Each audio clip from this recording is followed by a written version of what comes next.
everyone, welcome back to Chimney Chats with me, Amanda Nicely. Paul, you're here today to talk about becoming a franchisee. Firstly, could you tell us a little bit about your experience and how you first came into the world of franchising? Yes, and thank you, Amanda. So, for the audience here, so you want to be a franchisee. So, you're definitely in the right place. My name is Paul Davis, and I am a BFA, that's British Franchise Association, accredited franchise consultant with over 30 years sector experience in the UK and overseas. Now, this journey started with Perfect Pizza, which is now Papa John's. I spent many years with KFC and also with Haagen-Dazs and Ben & Jerry's, all UK and international roles, as well as some non-food and beverage brands such as United Carpets, Floors to Go and Granada Roadside. I established Brandmark Franchising in 2014, and the company now works with franchisors to produce a franchise that creates a win-win outcome. So that's between the franchisee and the franchisor. No longer are the days here when a franchisor can take the rump while leaving the franchisee with the gristle, so to speak. That was franchising by and large back in the 90s, and for some, even in the noughties. Not all by any means, but in today's contemporary market, you can soon find out which ensure the win-win I refer to, and I'll show you how today.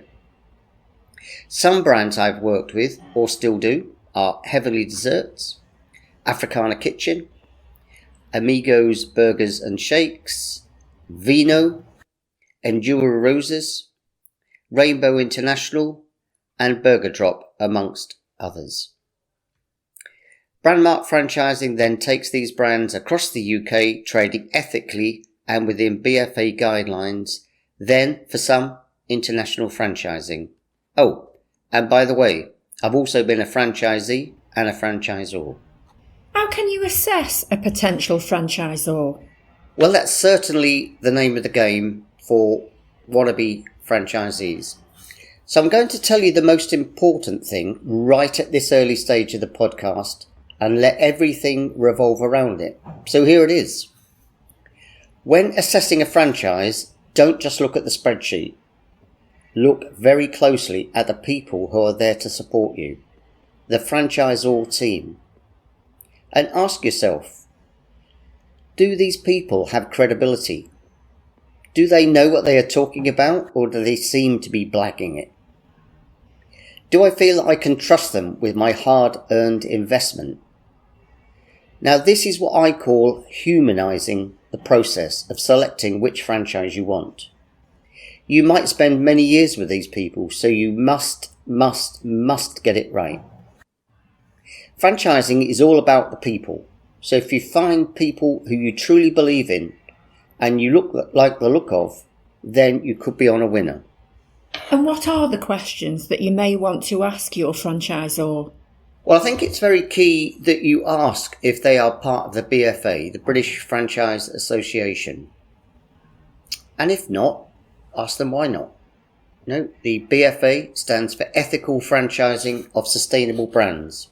And you as a franchisee can join the BFA as well as the franchisor, and I recommend it to you. But bear in mind the BFA is not mandatory, but it is a fair indicator of style and intent from the franchisor. Secondly, I would ask, can I speak to any of your current franchisees?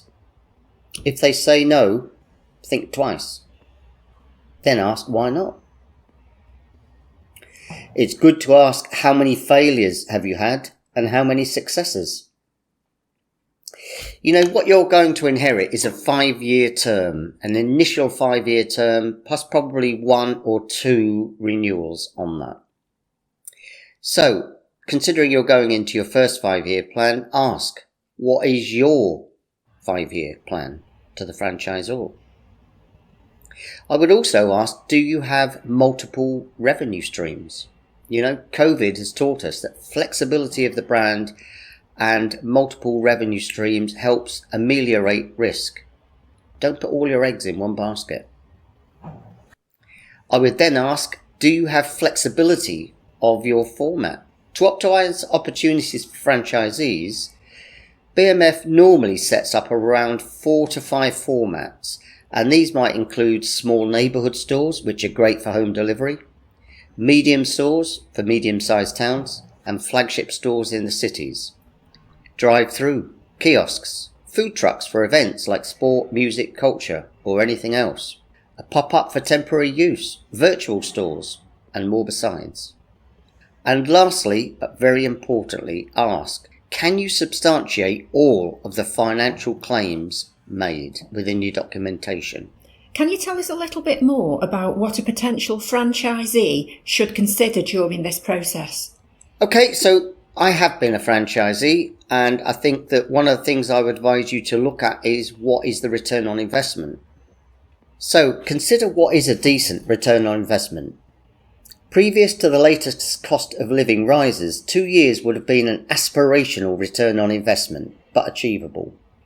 Now around the 3 years mark is okay, and that's really due to an increase in the cost of shop fit equipment and most other things we all use from day to day. So after 30 plus years in franchising, I wanted to add that if a franchisor makes clear that you can attain up to 70% funding, it's not always such a great idea, as interest rates are high now. For how long? Nobody knows. But don't just take a knee-jerk reaction that maximum funding is always or automatically a good thing. It can be, for some, but just not always. Each case on its merits is what I say. But if you can manage 50-50 gearing, do so, in my opinion. So, what sort of term might you expect? Most franchisers will offer you a 5-year term with 1 or even 2 automatic and free renewals, meaning you could be buying a 10 or 15-year proposition, which is great value. The only caveat to the aforementioned automatic free renewals is, rightly, that you, the franchisee, have traded within the terms of the franchise agreement and operations manual. Ask for a copy of your franchise agreement and send it to a BFA accredited solicitor and no other type of legal firm. For a few £100 they will peruse and offer you feedback on the franchise agreement, and this can give you so much peace of mind going forward that it is, by and large, a fair agreement. So to summarise, buying a franchise can be a life-changing decision, and it's this which keeps me in the franchise sector for over 3 decades. Seeing people make it, building their own portfolio within a single brand, maybe even diversifying into another brand, can be the most satisfying aspect of my own franchise career to see. I heartily recommend it to you, but do your homework, folks, and do it well. Safe franchising for now. Oh, very interesting. Thanks, Paul. I really hope you've liked this episode, and there'll be plenty more to come. If you have, please like and share on our socials, or simply just visit our website. And if you're interested in featuring on one of our podcasts, or potentially hosting your own, call us here at Lawrence Davis on 01782 26 4400. Thanks for your time, and chat again soon.